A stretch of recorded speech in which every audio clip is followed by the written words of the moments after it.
So today we're going to be talking about Palworld. If you haven't heard, Palworld is a game that is taking the gaming industry by storm. It has amassed over 12 million players on Steam and also holds the record for the second most concurrent players on Steam, just behind PUBG and just crossed CS2. Although with this much success, it hasn't been a smooth sailing for them. There has been a lot of controversies and today we're going to be discussing all of that. But before we do that, as you might have seen, the format has changed a bit. I am now using a face cam instead of the gameplay. That is because I always wanted to use a face cam but didn't have a good enough camera. Now I've upgraded my phone and now it has a good enough camera to be used as a face cam. Hope you guys like it. If you do, hit the like and subscribe button as it helps me out a lot. Now let's get back to the video. The first controversy is that it's a copy paste of a very well known Nintendo game that we all know and love. Now, I can't deny that this game is not heavily inspired. I mean really heavily inspired by Pokemon. The pals in this world are scattered around the area and you can catch them with balls just like the game in Nintendo. But being inspired is not that bad.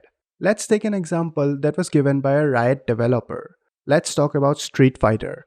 Street Fighter was one of the first games that introduced the fighting genre and it had massive success. After taking a look at the success of this game, many other companies also made this type of games.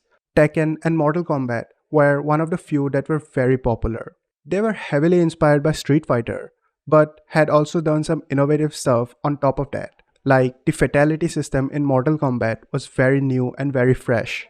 But there were some allegations for Palworld that they were straight up stealing the content from Pokemon. Like one Twitter user showed in one of his tweets that Palworld was stealing, like straight up stealing from Pokemon.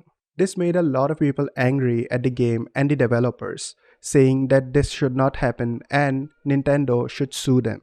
But after just a couple of days, the user which posted that stuff came out and apologized, saying that this was not the case. He manipulated the characters and scaled them up to match them both one-to-one.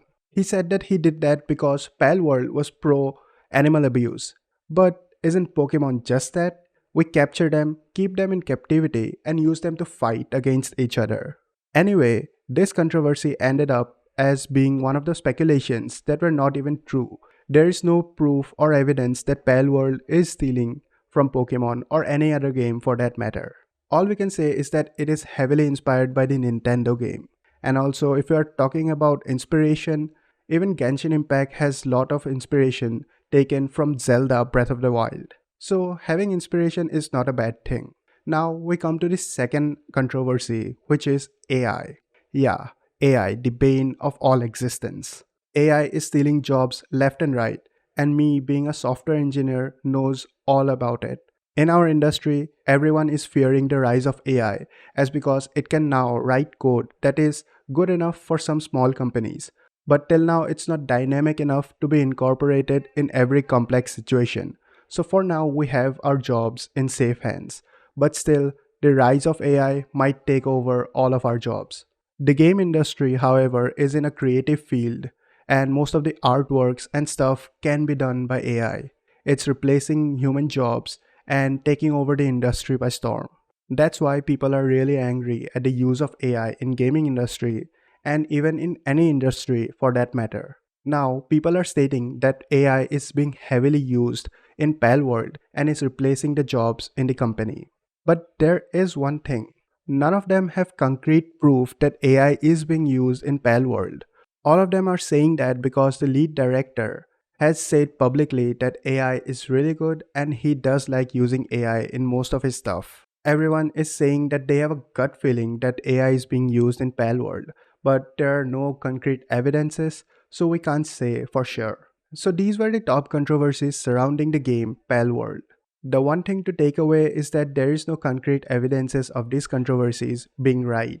The stealing part, even Nintendo are looking into it and they haven't found anything. The AI part, everyone has a gut feeling but no concrete evidences. So for now, it's safe to say that Palworld is heavily inspired by the Nintendo game and is a very fun, innovative game in and of itself. Even the player base speaks for itself. If it would have been a bad game, the player base would have reflected that. But the player base is growing rapidly. So this shows that this game is very innovative and very fun to play. I haven't played this game till now. I've just played like 10 or 15 minutes of it. So I can't give you a review of it, but it seems like fun. Until it's proven that it's been stealing from Nintendo or any other game, or there is heavy AI implementation in this game, I don't think the player base would mind. And also it's a fun game. What do you guys think about this one? Are they directly stealing from Nintendo? Or is this a fun ripoff of the Pokemon game? Let me know in the comments down below. Also, if you enjoyed this video, hit the like and subscribe button as it helps me out a lot. See you in the next one.